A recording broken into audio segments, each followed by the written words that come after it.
रामदास आठवलेंची प्रकाश आंबेडकरांना एकत्र येण्याची साध आता पाहायला मिळते। मी आणि प्रकाश आंबेडकर एकत्र आल्यास राजकारणात मोठा बदल होईल असं वक्तव्य रामदास आठवले यांनी केलेलं आहे। केंद्रीय राज्यमंत्री रामदास आठवले यांनी असा विश्वास बोलून दाखवलेला आहे।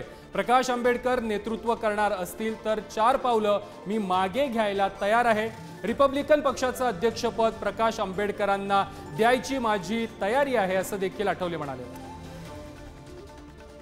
जर एकत्र येण्याची तयारी बाळासाहेबांनी तर दाखवली तर मी 4 पावलं मागे येण्याची माझी तयारी आहे। माझं रिपब्लिकन पक्षाचं अध्यक्षपद बाळासाहेबांना देण्याची माझी तयारी आहे। ते माझ्यापेक्षा सिनियर आहे, ते पॉलिटिकल चांगला अभ्यास असणारे आहेत आणि बाळासाहेब आंबेडकर आणि मी जर एकत्रित आलो तर महाराष्ट्राच्या राजकारणामध्ये मोठा बदल झाल्याशिवाय राहणार नाही।